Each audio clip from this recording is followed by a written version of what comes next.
Welcome back everyone to another ESO build video. Today is going to be the update to the almost immortal warrior Dragonknight tank build. Now this has been extremely successful and this has been updated every patch almost for the last 4 years, and it again just got stronger. There's going to be lots of options to go over, whether you want to heal your group, shield your group, or even boost their damage output. The choice is yours, but this is in a really good place in the Stonethorn DLC. If you want to see more of this, stay tuned.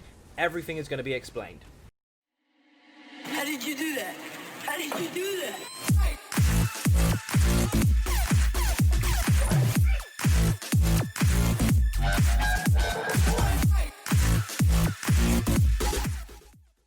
So as usual, of course, we are going to go into the stats. First of all, we're going to make sure everything is running. Now, we are sitting on 45.2k max health. That actually goes to about 48.6 if you get a minor toughness buff from a warden. 13k max magicka and 20k max stam. We're on 2.1k mag recovery and 600 stam recovery. The stam recovery is not that important, but it does actually apply when we're not using our block. But the mag recovery is obviously crucial for this particular build. Our resistances just fell off. Let's fix that. And our resistances are sitting on 31.8 and 30.4. Now, our physical resistance is lower because the DK by default does get a passive to increase spell resistance, so that's going to be a little bit lower anyway. But if you are in a group and you do get minor resolve, that will push you to almost cap on both sides. You won't quite hit cap with your physical resistance, but you'll be very, very close. But you'll definitely hit it with your spell. Now, we are using 64 of our attribute points into max health. Now, of course, that can be changed if you choose to, but we don't need any extra max magicka because we're utilizing the recovery, not the pool, and we don't need any max stamina because we've actually got a decent amount to block with anyway. However, if you do feel like you need some more in either area, you can of course alter your attribute points to cater for that, but just bear in mind you will lose health, and the build is utilizing some very health-based skills. And when I say health-based, I don't mean they cost health, I mean they scale off of health. So the higher it is, the more effective they are. However, we'll get to that when we get into the skills anyway. Using the Dragonknight Munderstone, of course, to get as much recovery as we possibly can, alongside of all our bonuses and stuff that come with the build. Of course, if you really wanted to, you could go with the Ritual Munderstone instead, which will give you a nice increase to your max heal output. For your healing done, but the choice is yours. If you feel like your recovery is really, really good, then you can swap out to the Ritual instead, but if not, and you want to keep on top of that recovery, then of course you can go with the Dragonknight. Either way, it's absolutely fine.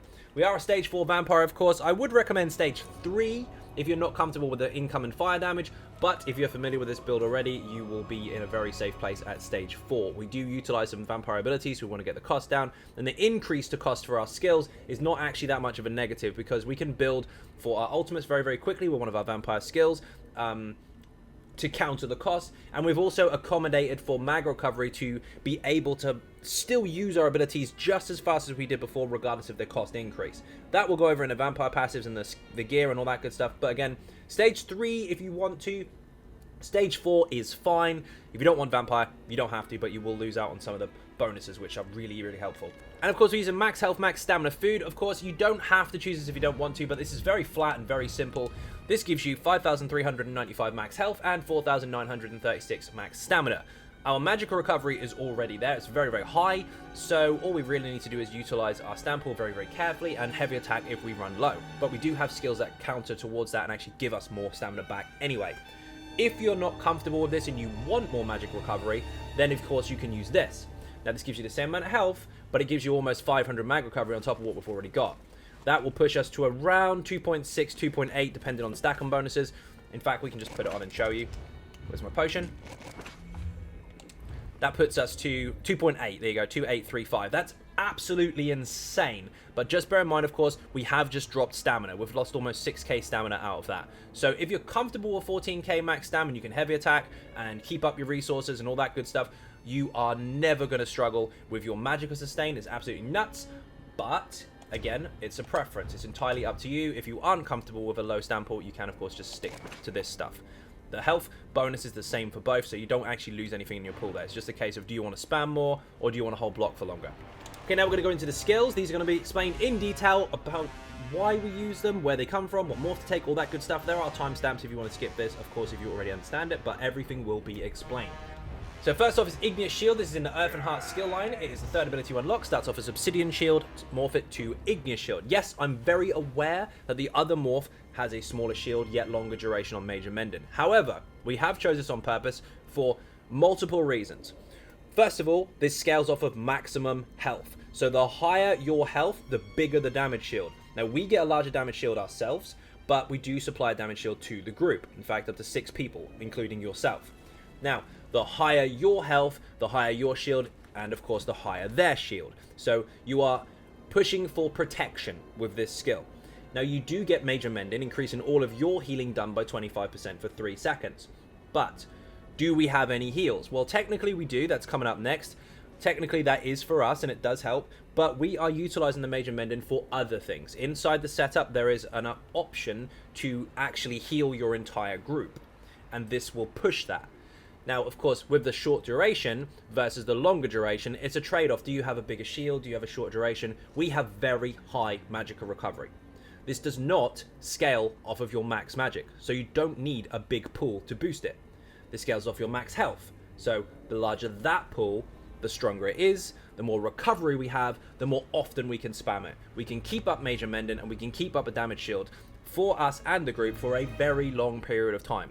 And for doing so, later on I'll explain the passives, this will actually benefit us a lot more under the surface, especially towards our stamina sustain. This is a very helpful skill. Borderline spam this as and when you can. Now, of course, you want to utilize it definitely before this skill. This is Dragon Blood. Morph to Green Dragon Blood. This is in a Draconic Power skill line. Third ability you unlock starts off as Dragon Blood, morph it to Green Dragon Blood. Now, this will give us a heal. Yes, of course, it gives us 37% health back based on our missing health. So, if you have a very small health pool, that 37% of the missing health won't be a large amount. It won't be a huge heal, and this is expensive. But if you have a massive health bar, then you can go more risky, you can take more damage, you can have a much lower health bar, and this 37% will be a much more substantial heal when you actually apply it. Now, while this is active, because it is a buff as well, you will actually gain Major Endurance and Major Fortitude alongside Minor Vitality. So your healing received goes up with Minor Vitality. Your recovery for health and stamina is up all the time. Health recovery is not important because we're a vampire, but stamina recovery, of course, is if you're not blocking. And if it's already active, it makes the actual heal stronger. Not only that, but because we have Major Mending here, if you shield first, heal second, this goes from 37% up to 45% of your missing health. So the trick here is to go low health, as risky as you can, without spamming this, and then use it at an opportune moment. Shield first, heal second. But if you can, do keep this up all the time, because it is a durated buff as well. Next up is Pierce Armor. This is in a Sword and Board skill line. First ability to unlock. You have no excuse. If you are a tank, you should know what this skill does. But, of course, I'm going to explain it. Starts off as Puncture, morph it to Pierce Armor. This is a taunt. This will taunt the enemy. If you don't know what that means, it means that enemy now wants to hit you. Anyone else won't be hit by it unless the mechanics alter that. So if it's an area of effect attack, obviously people will get hit. If it's a random attack, they'll get hit, but the main focus is now on you. This applies to ads and bosses. Now, for 15 seconds, that target will want you for lunch and nobody else. If it falls off, it can change its mind and hit somebody else all at once. So the trick to this is not to spam it, not to let it run out, but to let it overwrite itself. So if you taunt something, you've got 15 seconds to re-taunt it to restart the timer. A good checkpoint for this is around kind of 12-ish seconds, because if you over-spam it, there's a boss in the game, specifically one in fact, in Sanctum Morphidia, the first boss, the Manticore. If you over-spam that boss with taunts too early, so like every 3 or 4 seconds or so, she'll enrage and run around the room and slap people. That's a very rare situation, but just get in the habit of applying this sort of every 10 to 12 seconds. Some early tanks tend to make a really bad habit of letting this run out. That's when people get dead. Don't do it. At the same time, by the way, for another 15 seconds as well, of course, so you got the taunt for 15 seconds and a buff for 15 seconds, or debuff, you actually apply Major Fracture and Major Breach to the target. So every target that is affected with this will have that. That reduces their resistance by 5280, which means your group now penetrate that much resistance. So their damage goes up. It weakens the enemy, so the DPS can hit harder. Just bear in mind, of course, I know it's not easy to taunt absolutely everything. You don't necessarily have to, but this is very important to prioritize targets and make sure you grab the big stuff before it hits the group. Do not let your taunt ever run out. That is your bread and butter as a tank, alongside being chunky and having a shield, or some form of protection. Next up is a Flex slot. This is Elusive Mist, and this is from the Vampire skill line. Now, There are 3, maybe 4 actually, different options here.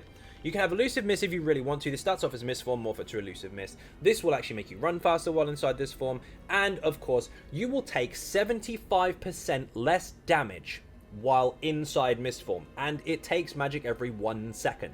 It used to cost a large amount of magicka just to cast it, and it would last 4 seconds, or you could cut it out whenever you wanted to by either blocking, applying a skill, or bar swapping, or taking a potion or something. That still applies. You can still cancel it whenever you want, but you don't have that massive cost. You can choose to have it for as long as you want, or for as short a time as you want. Now, why is this important? On major bosses with big heavy attacks, this will not work. You will still get knocked down. You'll mitigate the hit, but you'll still get knocked over. Everything else in the game that is not a major or final boss, even ads or mini bosses, sometimes depends on the content. It's best to test it yourself to find out which ones you know it works with. I personally do, but there's a big list. If you use it on those enemies, you will be immune to crowd control effects. So you can actually remove snares, you can ignore knockdowns, and you can stay in this form and take nearly no damage at all. Alongside of your resistances and all that good stuff, there's a damage mitigation video on my channel. I'll put that in the description. This is very strong. And in some situations, for example, if you're in a Furion Archive and you're tanking axes, if you apply this while they all heavy attack you, because they're not major bosses, the mages, you won't be knocked down. You'll take hardly any damage. They'll basically hit nothing but air. There's lots of situations where this can actually benefit you in PVE content. But again, experienced tanks will be able to utilize this in very opportune moments and make really good use of it. Just bear in mind, you cannot be healed while inside of this, and you cannot have magic recovery while inside of this. So use it at your own risk, but obviously take advantage of the situation if you can. One pro tip, by the way, VAS. That particular trial. So we're talking Vet Asylum Sanctorian. If you use this during the massive flame phase, where the big pops on the ground happen, you won't die. Even as a DPS, you won't die. As long as you've got full health, you put this on, pop it, stay in the fire, it won't affect you. The only thing you'll need is a cleanse if it's still running when you come out of it, or just leave it running, and once it's gone, it's gone. That is for newer groups trying to learn the mechanics, by the way. Anyway, other options. Hypnosis is amazing if the enemies are facing you. In area of effect, as long as they're facing you, no matter whether they're behind you or in front of you or to the side, you will actually stun them. Area of effect stun. Fantastic. Nothing more to say about that one. Starts off as Mesmerize, morph it to Hypnosis. Oh, one more tip, by the way. If you're up against problems in local areas where you're trying to talk to NPCs and they just won't speak to you because you're a stage 4 vampire, pop this. No negative effects will happen, but they will speak to you. Next up, of course, is Accelerate and Drain. This is the other option. If you're in a situation where perhaps you don't have to block too often, you can, of course, get Vampiric Drain and morph it to Exhilarating Drain, and you can actually drain the target over a period of 3 seconds. Yes, you can cancel this when you want, and every single second that this drains, you will get 4 ultimate back. So while our costs for our skills are up, being a vampire, they're down for vampire skills, and we can generate ultimate very quickly. So, for example, our front bar ultimate at the moment, I think, is almost 150. I think it's 147, whereas normally it's 135. So it costs us 12 more being a vampire, but we can gain ultimate very fast, and it heals you for the privilege as well. So some situations you might want to use this. For everything else, if you're not using vampire, or you don't utilize your stun, your drain, or your mist form inside the particular content you're in, you can, of course, switch this out to a very basic skill, which I really do like, and that's Absorb Missile on the Sword and Board skill line. Starts off as Defensive Posture, morph it to Absorb Missile. Activate this once, it will absorb 1 projectile. Magic or physical, doesn't matter. You have a huge damage shield scaled off of your max health, so the higher the better. And once it's gone or absorbed, you will heal. So basically, if you've got the machine gun from Lord Warden or Rakat or something like that, every time you activate this, 1 projectile will absorb it and you'll heal. You're borderline immortal, even though we already are. So you have a lot of options for that one particular slot, but the choice is honestly yours depending on the content. I really like Mistform, by the way. You'll see me use that on live streams quite a lot. Bone Surge is next. This is another damage shield in the Undaunted skill line. This is the 4th ability to unlock. Starts off as Bone Shield, morph it to Bone Surge. Much like Igneous Shield, this does protect you based on your max health. The shield is larger the more health you have, but this costs stamina, not magicka. Also, this does protect up to 5 allies, 6 technically, including yourself, if they take a synergy. So it's your shield on your own, but if someone takes a synergy, 5 other people get it too. And for activating the synergy, those people will be given a damage shield equivalent of 30% of their max health. So the higher health they have, obviously the stronger the shield, and it will give them major vitality as well, increasing their healing received by 30%. So what you've done here is you've protected them and you've gave them a healing buff, which will inevitably obviously keep their health up while underneath the shield. And if the shield falls off, they've still got a healing bonus anyway. It's a very strong skill. Utilize it carefully because it does cost a fair bit. Make sure you're heavy attacking if you're using this, because otherwise you'll run dry very, very quickly. One more thing to note, of course, this and this does stack. And yes, just in case you were wondering, if you put Igneous Shields on and you put Bone Surge on, not only do they stack, but they also consider your resistances, and you can use it while inside Elusive Mist. So if you go Bone Shield, Igneous, Elusive Mist, you have a damage shield on while taking 75% reduction to damage, and people can't break through the shields. Understand your skills, utilize them versus the situation. I know lots of people want a rotation for a tank. Tanking is not about rotation, it's about situational awareness. Our main ultimate on our front bar is our oh shit button. As you can see here, 147 ultimate cost. It would cost normally 135. In fact, a little bit less for us based on our race, but on average it should be 135. It's only 12 ultimate more being a stage 4 vampire. It's even less than that being a stage 3 vampire. So that's why I said the choice is yours, and we don't really lose too much from it because we can use our vampire drain and just build this really, really fast. Anyway, this is in the Sword and Board skill line. You need to be level 50 in Sword and Board to get this. One-handed shield, by the way, for those that wonder what Sword and Board means. And basically, all you need to do is activate it. Starts off a shield wall, morph it to shield discipline, and you will block for 8 seconds without holding block. And no, it doesn't follow the same rules as block as far as your resources is concerned. Your stamina resources, while holding block with a Sword and Board, stop recovering. You do not gain recovery while you are blocking. But while this ultimate is active, you do.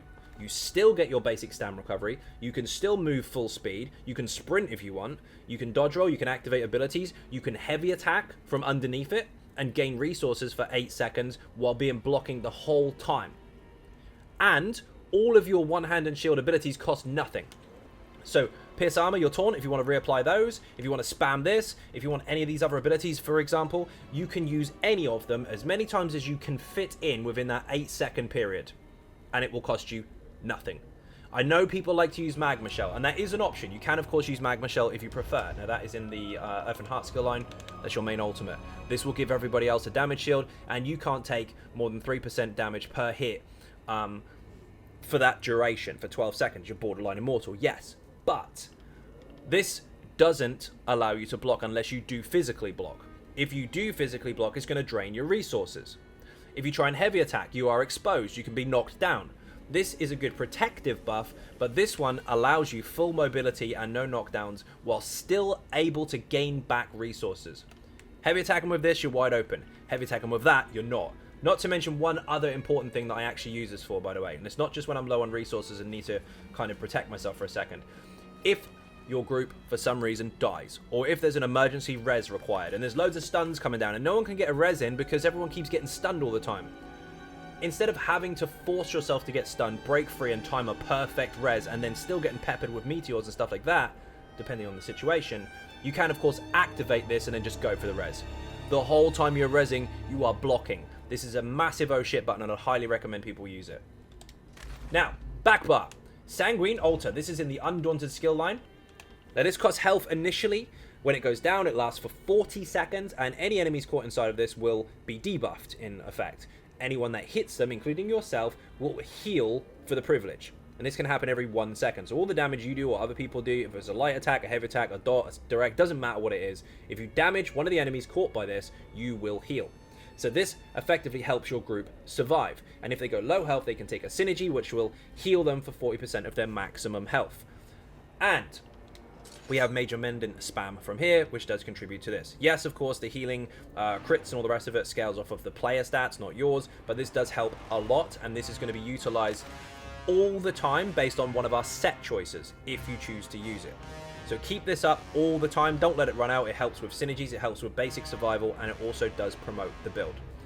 Now, next up is Unstoppable Brute. We have not chosen our class resistance buff. We have deliberately chosen the heavy armor resistance buff because then we don't waste as much magicka and we can utilize the recovery more for our spamming igneous shields.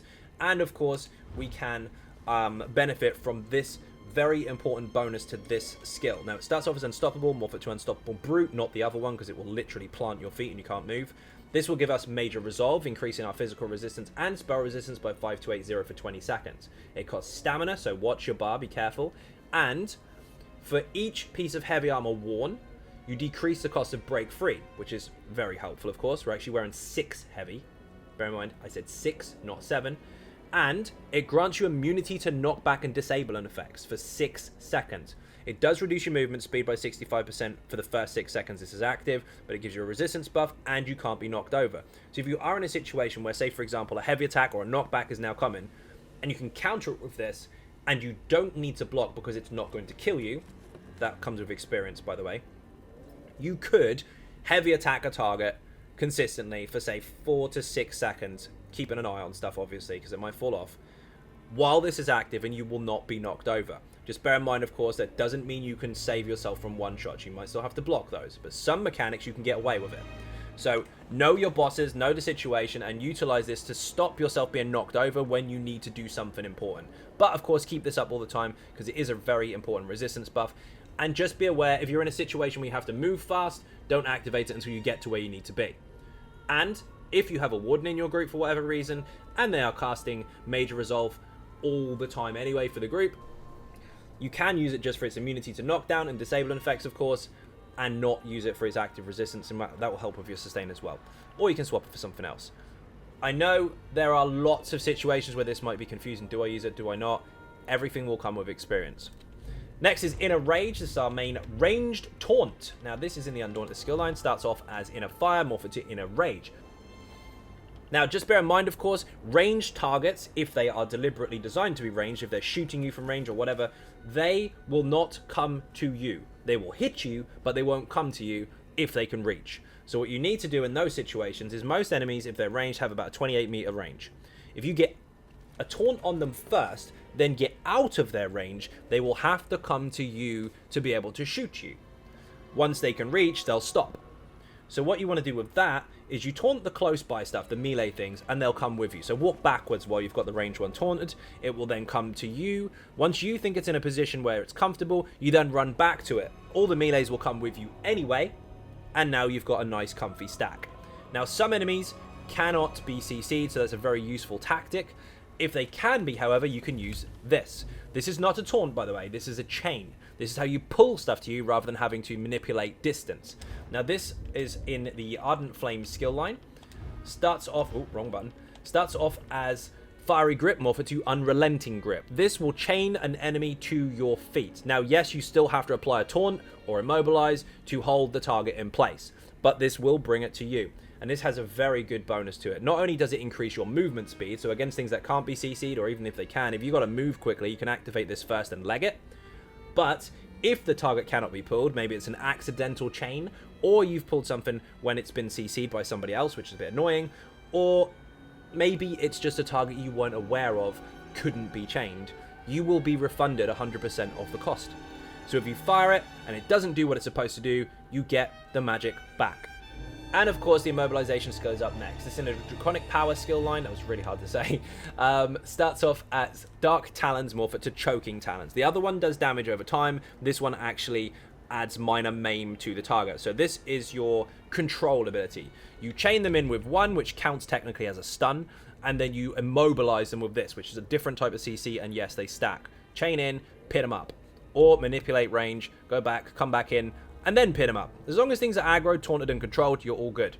Now, basically, this will actually pin targets to the ground for 4 seconds. It does magic damage initially, but it's not that big, so it's not that important. It does have a synergy where other people can take and do magic damage in an area of effect, and that does hurt depending on who takes it.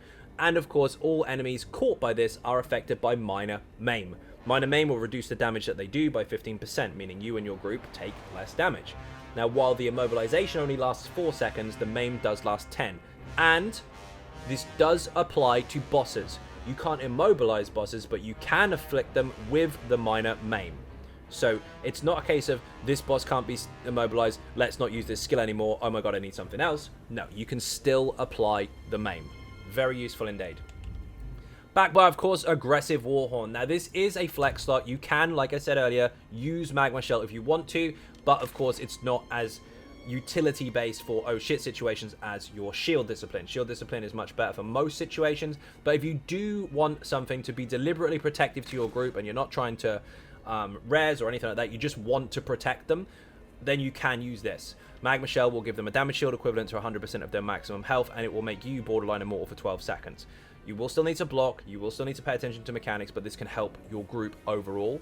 But if you're not using a safety ultimate or an oh shit button, then Aggressive Warhorn is probably going to be for you. And this is in the Assault skill line. Starts off as Warhorn, morph it to Aggressive Warhorn. This will increase your max stamina and max magicka for your entire group by 10% for 30 seconds. And while that is active, you will gain 10 seconds of major force. So your whole group will increase their critical damage output by 15% as well. So this will boost the DPSs, and it will give everyone resources at the same time in terms of their max resources. So their damage can go up, their heals can go up, all that good stuff. Now, if you stagger this every 10 seconds with other people with Warhorns, you can have a very good uptime with major force. But if someone just fired theirs, don't overlap yours too soon. If you overlap it too soon, it's not 10 seconds plus 10 seconds equals 20. If you fire it while it's only 2 seconds in, that's only 12 you're getting out of it. Be very efficient while using this. But if you're the only one using it, use it whenever you can. Now, yes, of course, this does cost 272 ultimate, being a vampire, but it's only 250 initially anyway. So we just need to find that 22 ultimate, which is not that hard. If you're using Vampire Drain, that's going to take you a matter of seconds to gain. And of course, if we're spamming our Igneous Shields, once we get to our passive, that's also going to help us as well. So it's not that much of a big deal that it's 22 ultimate more. You'll be surprised how often you actually overfeed your ultimate bar and don't realize. Now, of course, we want to go into passives. Passives are very, very important. I'm going to go over these as quick as I can, but do pay attention to them, because if you don't understand your passives, you will struggle with any build in this game. So, combustion is incredibly important. If you do fire damage or poison damage, you'll be granted 500 magicka if it's a burn and status effect, because that can apply, or you will gain 500 stamina if you apply a poison status effect, which is done by poison damage. Also, those status effects for us being a Dragonknight are 50% stronger.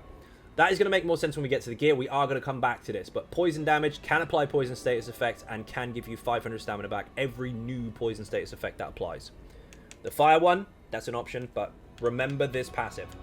This will snare enemies that take direct damage from your Ardent Flame abilities. Of course, we do have the grip that does do flame damage, and it can snare them, but by then you should have them pinned in place anyway. It's not essential to get this, but if you've got the spare points, sure, go for it. This increases your damage over time with Fire Breath, Searing Strike, Dragonknight stand abilities by 33%, and the duration by 4 seconds. 100% not relevant, don't bother getting it. And this increases the damage of your Flame Area effect abilities. Magma Shell, of course, can do a little bit of flame damage, but it's not massively important. And this decreases the cost of your poison abilities. Again, we're not using any poison abilities per se. It's on our sets, so that's not important either. So the one you do really need above all is Combustion. Now, Draconic Power is important. This increases the amount of damage you can block. We're a tank, we need that. This increases your healing received with a Draconic Power ability active. So I told you earlier, make sure this is active all the time for the 8% healing received and the recovery. This 12% healing received stacks on top of it. So heals that we take are stronger. That's also very, very important. This increases your health recovery for each one of these skill lines slotted on your bar. That's not important, but it does also increase your melee range by 2 meters. Now, our taunt is a melee-based ability, as is our light and heavy attacks. We will need to heavy attack, we will need to taunt. This does increase your range, so you will want that. And this increases your spell resistance. If you remember rightly at the very beginning of the video, I noted that DKs have higher spell resistance than physical. It's because of this passive. Earthen Heart is essential. Increase the duration of your Earthen Heart abilities. That's why we have an 8-second shield, not 6. Now, Battle Roar is very, very important. If you utilize your ultimates carefully and you can plan them when your resources are low, you will actually benefit from that. Because if you use an ultimate at full resources, you don't get anything from this passive. If you deliberately use your resources and then pop one, you fill them back up again. So every ultimate point cost will increase or return, in fact, your health, stamina, and magicka. So you get 52 health, 46 stamina, and 46 magic back for every point cost. So use your ultimates carefully. Use them in a situation where you can utilize them the most. So your oh shit button when something goes bad, your Magma Shell when a mechanic comes in and you want to protect everyone, or Warhorn just when you've got it. Just make sure that you've spent resources first. When you cast an Earth and Heart ability, your group will gain minor brutality. So, of course, if you fire igneous shields, your whole group gets 10% increased weapon damage. For 20 seconds, we can apply this every 3 seconds almost without fail. Maybe sometimes every 2, depending on the situation. So we are going to keep that buff up 100% of the time, no trouble.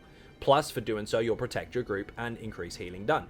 And if you're in combat, you also gain 3 ultimate once every 6 seconds for every time you fire this within that time period. So once every 6 second, easy ulti regen. We're going to be spamming that. We can use this a lot, and we should. And also, this is where I said stamina sustain comes in. We have a very high mag recovery stat, so we can spam this and protect the group more often. In doing so, we can keep this up and keep our ultimate up, and for spamming this with Magicka, even while holding block, we get 990 stamina back every time we cast that skill.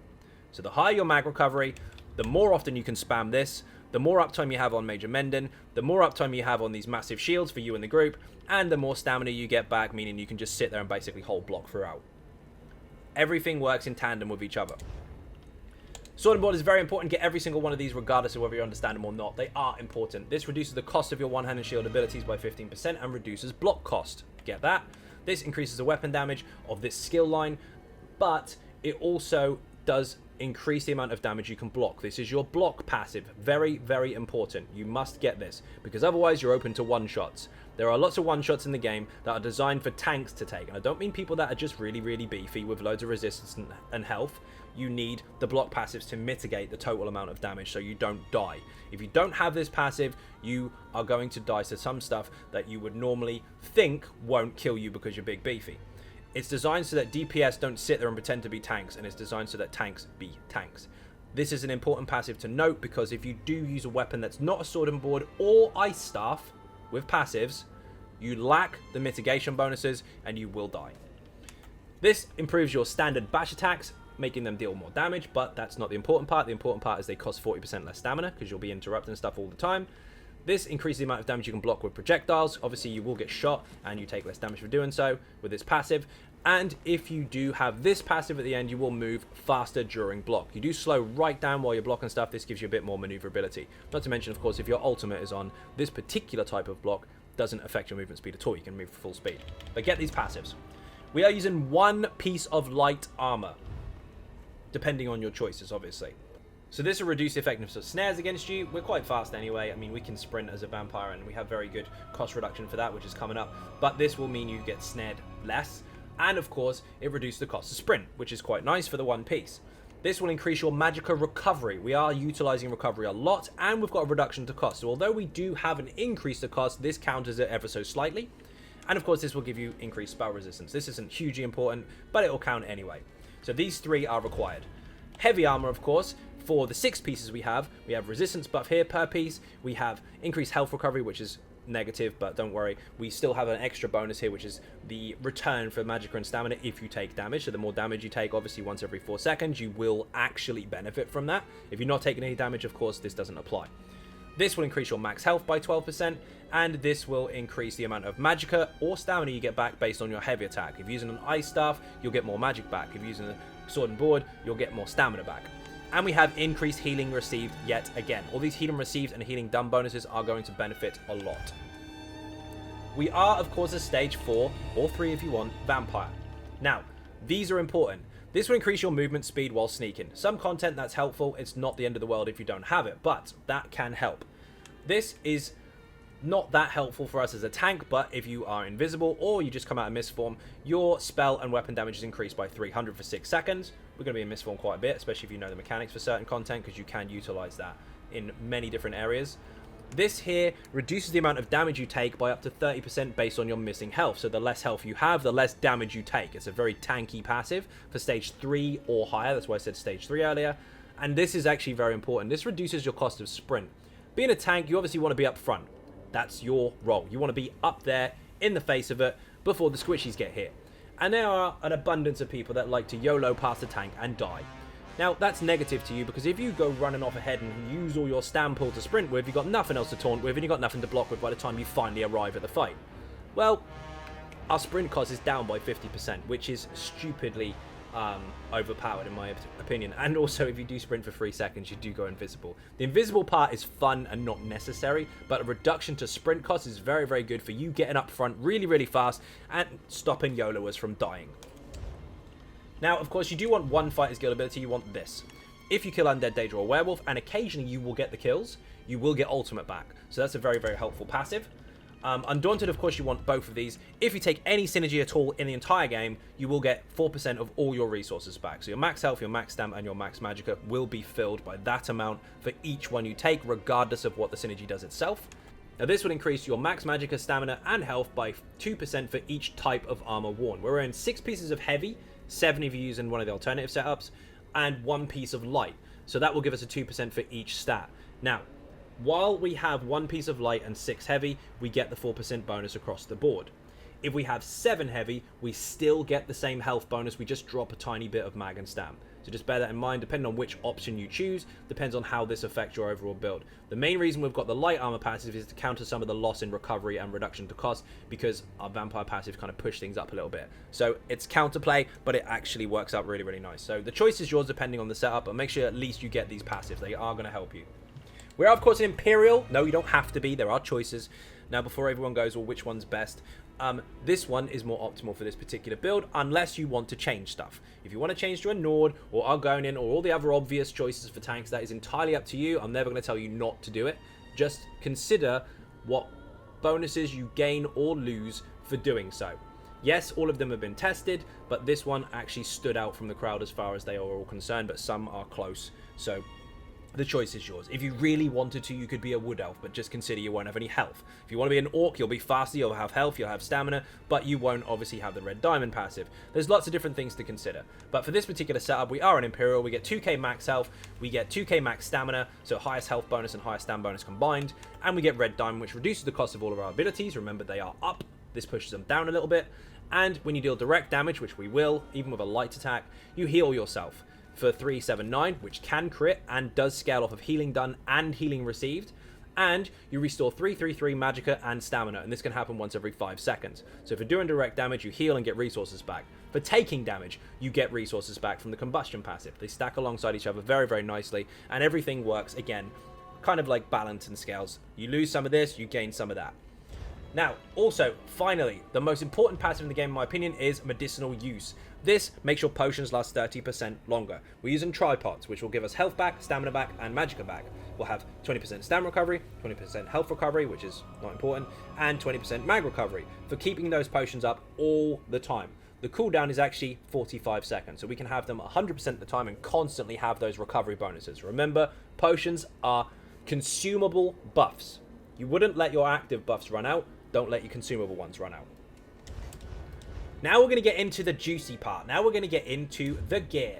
So, there are some options, but this set has been on the build for almost 4 years. I know people are shouting about how it's new. It is far from new. This is the first build I ever made on the channel. It has been successful the whole time and now just got stronger. Leeching is still on the build. Now, you can get the weapon from Lord Warden, even on normal, and the shield you can technically get from the quest. If you take the quest in Imperial City Prison, you will get a unique version which talks to you, which is really fun, but you can't have 2 of them at once. Yes, I'm aware of the bugs that people exploit. We're not going to talk about that. We have 1 shield and 1 one-hander on the front bar. And you don't need to double bar this. If you want to, you can, but now it can be 100% controlled. Before, it was by chance. Over time, it's had an 8% chance to apply and a 20% chance to apply. Now, it is guaranteed. You get max health, healing received, or healing taken, same thing. Max health again, so very tanky. And when you take damage, you make a cloud of poison appear underneath the enemy. And it does 1.6k damage every 1 second for 5 seconds and heals you for all the damage done. And this can happen once every 5 seconds. There's no chance to apply it now. It's 100% guaranteed. All you have to do is do your job as a tank and get hit. How cool is that? Now, it looks flat. It looks very, very weak, but it is not, and it never has been. This isn't new. All the damage you do in area of effect, so that's per target, is what contributes to your heal. So if you hit 10 targets, you get 1.6k 10 times as your heal. Also, If you have your heal and receive bonuses on, that enhances the heal. If you have your healing done, because it's your heal that you do, that enhances the heal. They stack, and this can get absolutely ridiculous. Larger bosses, yes, they may count as one target, but it seems the real estate that they're in actually can enhance that, strangely enough. But in ad pools, or even just in content in general, as long as something's getting hit, you are getting healed. It is very, very, very hard to die. And if you apply your block ulti at the same time while trying to res someone while someone is hitting you, you will heal off the person hitting you while you're standing there picking people up. Unless you get caught by one shots or something goes horribly wrong, or you stay on your back bar, because that's the way to control it, you won't die. It's very difficult. So this is defending on the front and reinforced shield, because Nernhone got nuked. This is a choice as to whether you put it on both bars, but just bear in mind, if you want to wipe on both bars, it's very hard to do that now. If you do want to wipe, don't put it on the back. Put this on the front with 3 pieces on the body, and you'll be done. Now, the second set we're using is a flex one. You can change this out for multiple different choices. So we've got Winter's Respite, which is a sword and board on the back bar with 3 jewelry pieces. Now, these are 2 healthy and 1 infused to keep the mag recovery up. You can go 3 healthy if you want, if you're already comfortable with your sustain, but this has been very carefully tweaked to make sure we've got enough for everything we need to do. And you go with the belt as well. Now, the reason you have the belt here is because it's the lowest resistance piece that you can get, so that negatively affects us less than most of the other stuff. And because we've got 4 pieces on the front bar, that allows us to take the 4th piece bonus and have that little extra magicka. Remember, we don't need the pool, we need the recovery, but the extra pool will help. While you're on the back bar, that's when you get the 5-piece bonus. And all you have to do is cast a ground-based ability. So Blood Funnel, or Blood Altar, which heals the group anyway, and gives them synergies, which is nice. You apply that, which costs you health, and this will put down a circle of healing. Now, this heal specifically is very, very strong if you spec for heals. So if you have the ritual, this can actually be even stronger. But this will do a heal to your group inside of this every 1 second. Your healing done, your spamming igneous shields, will give you that 25% increase. You can actually heal people for anywhere between 4 to 5, sometimes even 6k health every 1 second for each individual person for standing inside of this. And it's free. Doesn't cost stamina, doesn't cost magic. You apply something with a health-based skill that heals people, and for doing so, you drop this and everybody survives. You're spamming damage shields, and you've got heal ability for the whole group effortlessly. So that's option number 1. Option number 2 is, of course, you can still use Heaty instead. Now, that one's a little bit more tricky.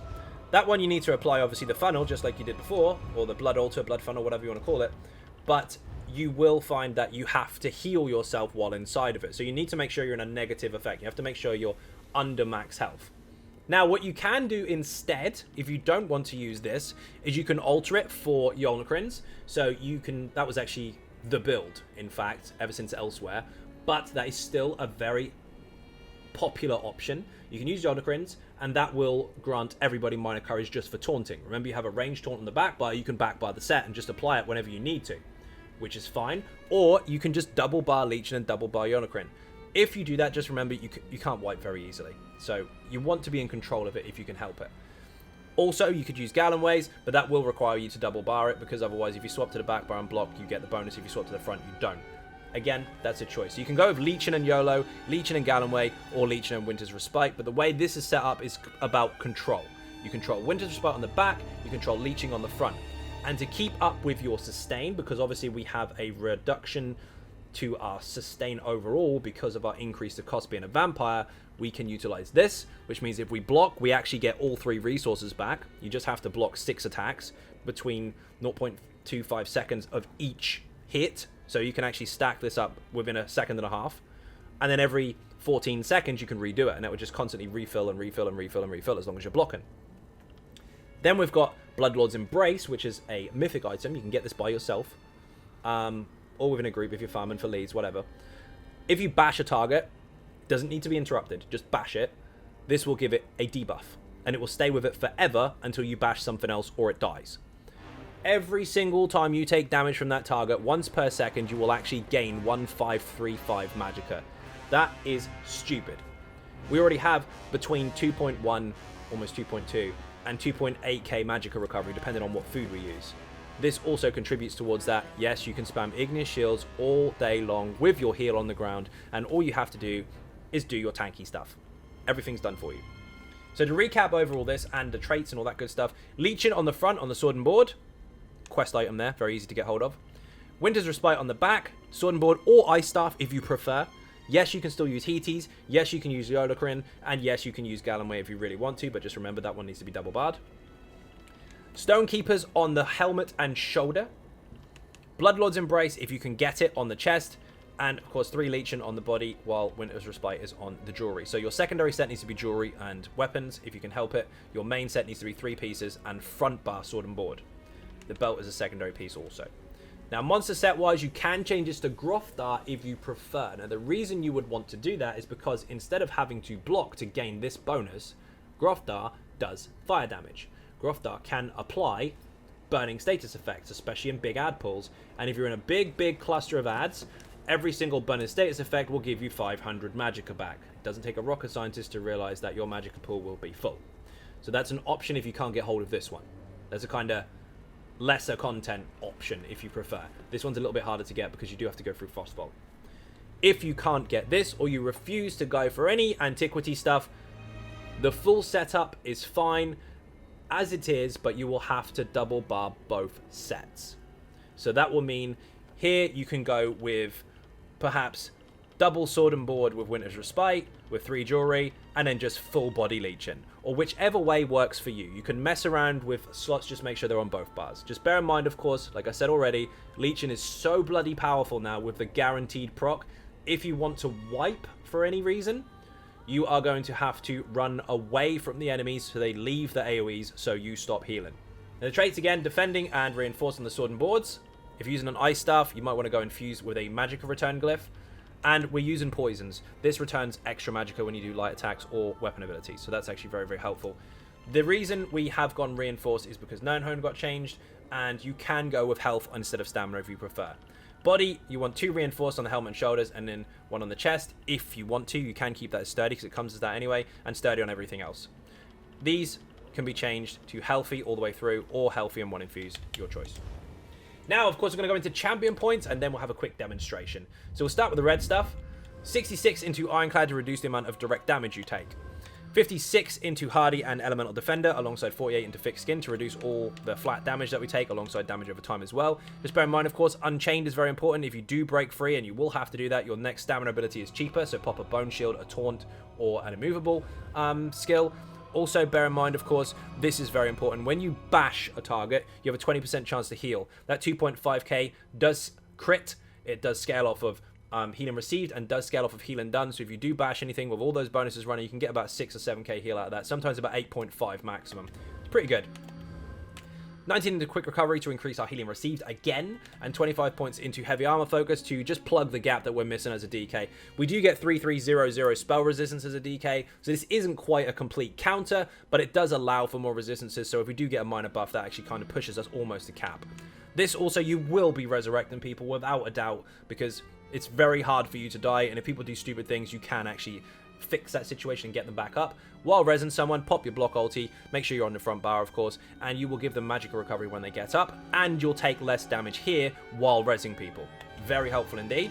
56 points into Warlord to reduce the cost of break free. 64 in Tenacity to give us 13% back from our heavy attacks, whether it be stamina or magicka, it doesn't matter depending on what weapons you're using. Remember, you can use an ice staff if you prefer. Whichever one you use, you'll get more back. And of course, 75 points into Arcanus to increase our mag recovery. 9 points into Tumbling to reduce the cost of dodge roll, and 66 in here to reduce the cost of blocking alongside of our sturdy. That's a very comfy area. 75 into Bless to increase your healing done. Now, the healing you do is increased. Leeching is damage and then giving you a heal. You create that heal. This will buff it. This will increase your crit heals and crit damage. Of course, our crit heal is only going to come from Dragon Blood, but pay attention to this passive here. There is a video in the description called Vengeance OP. If you block 3 magical spells within 10 seconds of each other, your next critical strike is guaranteed with a damage or heal skill. Igneous Shields is not a damage or heal skill. It's a buff. So if you activate Igneous Shields while this is active, it will not consume it, but it will give you Major Mended. Then you fire Dragon Blood. It's guaranteed crit. You'll go from 0 health to 100% in 1 tick. Guaranteed. hit your shield, hit your heal if this is active. Again, the video's in the description to explain how that actually works. Nothing in here, and this is incredibly important. 72 points into Thaumaturge because that boosts leeching. It boosts the damage it does, and in return, it increases the heal you receive, as does Mighty. That also increases the poison damage. If you go low health, you get Last Stand, which increases your ulti regen, and we can go health very safely. And of course, we have Off Balance, Exploiter passive for Off Balance, because if things do go off balance, and they will, any damage we do is enhanced, meaning leeching gets stronger, so therefore so do our heals. And one more very important thing to note, which I did mention earlier was coming, when it comes to your passives, which is here. Anytime you apply a poison status effect, you can gain 500 stamina back. Leeching constantly applies damage in poison. It constantly can apply poison status effects, so for hold and block and getting hit, you can constantly fill your stamina bar and constantly fill your health bar for free. So everything is made to stack together. This is a very long-term successful build. Has been going, like I said, for 4 years now. Its main base design is still there, and it just got stronger. Now, let's have a demonstration. So we're going to do the same test I have done for the last 4 years. The first ever video was exactly this, and it has got stronger, so this is still very, very relevant. The last update, I managed to stand here for 20 minutes before I got bored, so I'm not going to show you the full 20 minutes, but I'm going to show you how to keep on top of stuff. And you'll know, even as a stage 4 vampire, with the increase to cost, you will still be just fine. I'm going to pull absolutely everything, get in a nice little cluster here, drop my shinies, and block. Make sure your buffs stay there, obviously, otherwise you miss your healing receive bonuses. As you can see there on the side, it's quite difficult to keep up with it, but there are 4.5k heals ticking every 1 second. There's some 1.6s, there's 2s, there's stacking and stacking and stacking and stacking. All you have to do is make sure you maintain your buffs and bonuses and keep up your Ignis Shield as much as you can. I can hold block pretty much indefinitely. If I really need to, I can use the block ulti, and I can heavy attack from underneath it while applying taunts for free. Nothing can knock me over. I can swap bars, reapply stuff, put my funnel down, and I can just constantly stand in this. You notice my health is barely dropping whatsoever, even though I still stand in fire. Currently, I am on fire. Nothing they can do.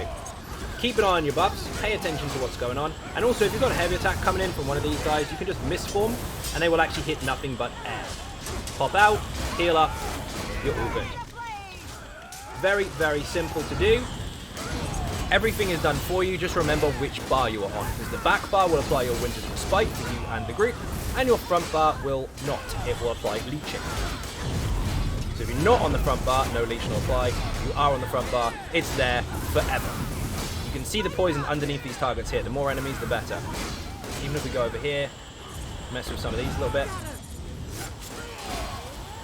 Leeching will apply. There it goes. Again, instant.